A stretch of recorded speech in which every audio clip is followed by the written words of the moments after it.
happy weekend. This week saw several noteworthy activities by former presidential candidate of the Labour Party, Peter Obi, that demonstrate his ongoing commitment to education, frugality, and community engagement. One significant event was his visit to Birmingham City University in England, where he engaged in discussions on strengthening international partnership and enhancing Nigeria's educational standards. His visit underscores his dedication to promoting high-quality education and fostering global collaboration. Additionally, Peter Obi praised renowned Nigerian author Chimamanda Ngozi Adichie, calling her a beacon of excellence. Now let me start with the last piece. Renowned Nigerian writer Chimamanda Ngozi Adichie made history by winning 3 of Europe's top literary awards within just 3 weeks in 2025. The first was the inaugural Felix Youth Prize for Defiant Thinking in Germany on September 20, which honors those who stand for intellectual freedom and moral courage. This award commemorates Felix Jude, a bookseller who resisted Nazi oppression by selling banned literature. The jury praised Adichie for her commitment to liberal and humanitarian values. A week later, on September 28, she won the Mermaid Literary Prize at the Gothenburg Book Fair in Sweden. This award recognizes fiction writers whose works deeply move readers. With an unprecedented turnout at the event, Adichie received a hand-carved mermaid statuette and shared reflections on her writing as a defining calling. Finally, on October 11th, she was honored with the Sunday Times Award for Literary Excellence at the Cheltenham Literature Festival in UK.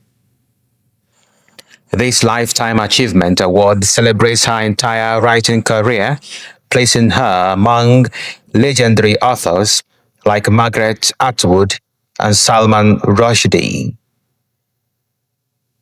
From her novels such as Purple Hibiscus, Half of a Yellow Sun, and Americana, to her TED Talks and global influence, Adichie has shaped contemporary literature by exploring personal and political themes across cultures.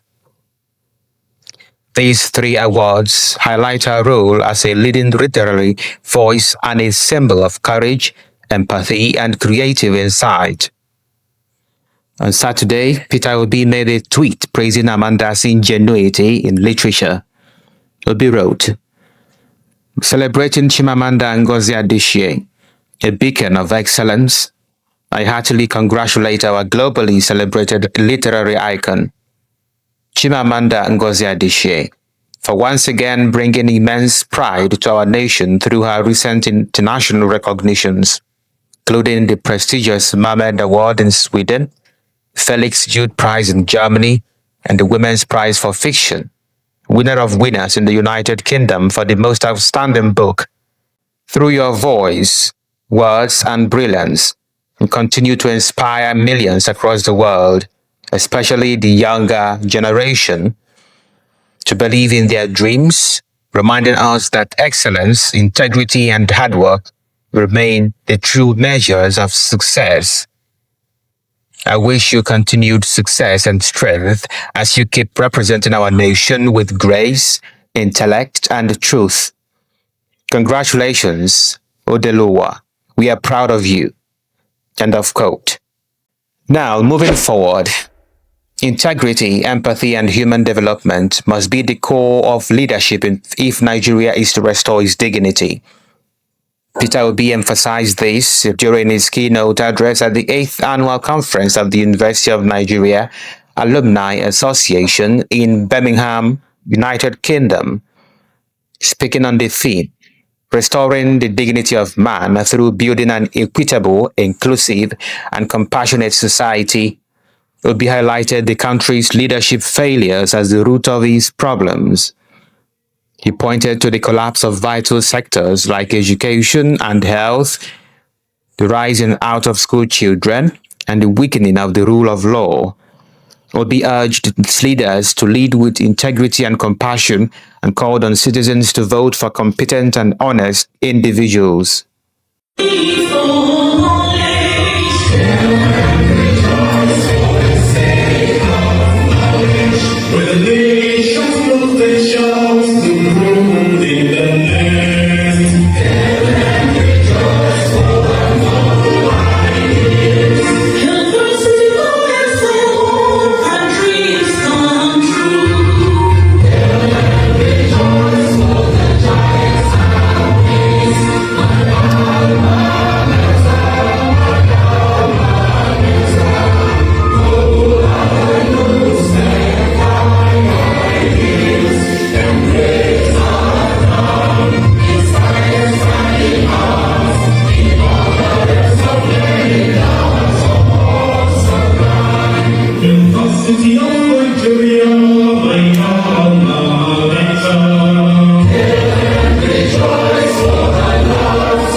Prior to the conference, Obi visited Birmingham City University and met with Vice-Chancellor Professor David Mba, one of only 2 black vice-chancellors in the United Kingdom, both Nigerian. He commended Mba and his team for their dedication to inclusive education and excellence. This engagement not only underlined Obi's commitment to education, but also showcased his belief in leadership that values inclusion and development. Now, Peter Obi's journey to Birmingham for the University of Nigeria Alumni Association Conference took an unexpected turn that revealed much about his character. This anecdote was revealed by another man named Peter from Edo State. Peter said that when Obi was faced with high last-minute train fares, he insisted on finding a way to pay less, not because he couldn't afford it, but because every penny saved could help fund support for Nigerian schools and hospitals in urgent need.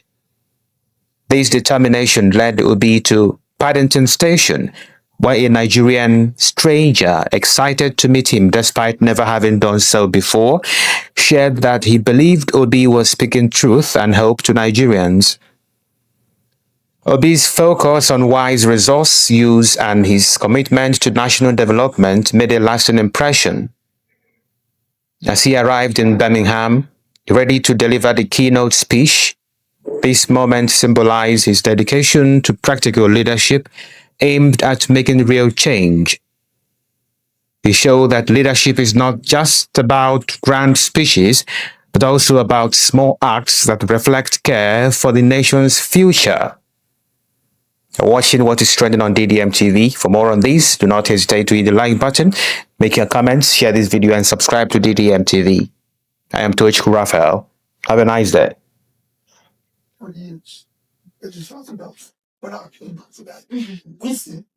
Let me start by most sincerely apologizing. I came in here late. They gave me an appointment for 12 nights. And I told my people, we arrived at the station 11:30. 11:30. Usually. Yes. Maybe. Yeah, 11:30. And one of us said he would arrive by 11 and his train is delayed. Not arrive by 11:46. So by the time it was 12, I said, we can't wait here. Let's go. They gave us time. I don't believe in Africa. So there's nothing. It's Africa. The time is very. We entered the first 2 blocks. We went to our engineering. The first time we went for twice. And that was the reason why we didn't try. Somebody offered to try me. I said, listen, once I'm in London, I use train, underground. So basically, it's easier. And I know my was here. So, it was apologize. Thank you. Yes, I sent you a message. I did so because I believe that all of you here represent the best of Nigeria. This is what we want. First of all, patient, right? You can see I've prepared you today. Yes. And I've been going around as this year, I've spoken to Nigerian Pharmacy Association of America. As well. I worked about 4 bodies in America. I don't know them, but I go to them and try to preach them about our country because this is. So you represent the person of Nigeria. With people like you are making us feel we are the country. You know, so thank you for your great service. Thank you. While I was coming here, I was just speaking to a senator about Onitsha. Okay. I was born in Onitsha. I went to primary school in Onitsha. I went to secondary school in Onitsha. The only reason why I didn't go to university in Onitsha, because there was no university in Onitsha. Not in Nigeria. All about that, I'm going to university. The only place I have a house in Federal Republic of Nigeria is in Onitsha.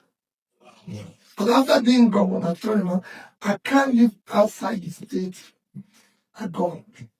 I want to go back to the people where I have no security, I have no nothing, so that the people can now freely tell me what I did that was right, or that was wrong. So I stay on it. And everything. I live between me and the viewer from it. It's a walking distance. I was very close with my father. So tomorrow is our father. Okay. So I'm going back this night. Yeah. I just came to know yesterday. I'm going back this night because they're burying their last year the kid that died. You see people that die tomorrow and the day for the ceremony. I tried to go to certain those. It's not youth engagement because when they hear this girl went to school in the UK, had the best of result, came to work and died. They don't want to come back again. Yeah. So you're preaching to them to understand it. Yeah. So I thank you. So I start by thanking you for inviting me. Thank you. You know, that's why I said to you. She was very generous. He said, can I pay for hotel for you? Do we pay for your train charge for you? So I said, I'll be there. That's just that my contribution is to be there. You know, and talking with you, which we are going to. Yeah. So now you're talking. I think conversation. Yes. So we're going to have a connection more than you're talking. That is fine. I think anything you say, everything would accept it. For innocent people, I thank you. You know, I wanted to know where they have a different brain.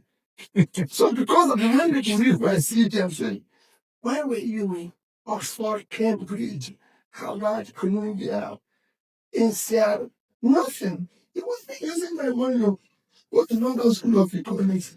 Everywhere I go for short trainings, I found out it's only different from them. In 2001, I was in Ghana school, in a pre-graduate school. And the dean and the founder of the school is a man called Professor Donald Jacobs. I really just let me see. He told us like course of the one they call. It's a 90 days program.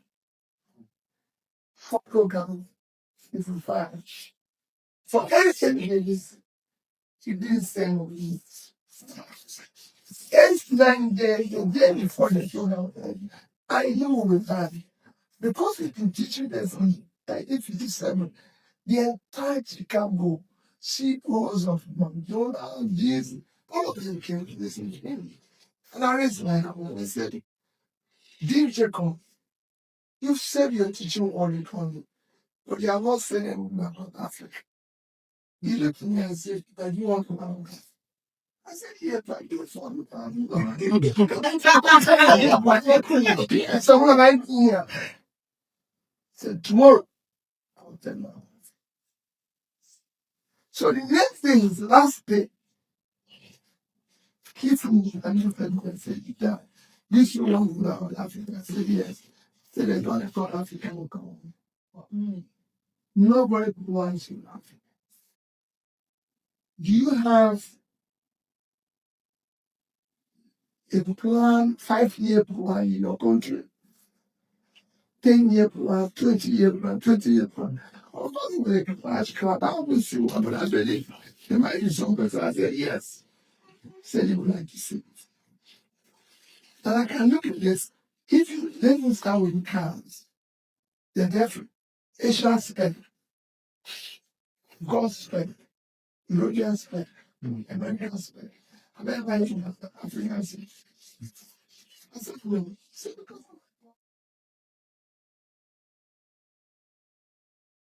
joining French. So I joined for that. After lunch, if you know Kellogg Graduate School very well, it's on the back of the Michigan. I said, let's take a walk. Yes. As we're just about to start the walk, he said to me, you have a of the 100th grace. That time the biggest denomination was 109. So I brought out 109.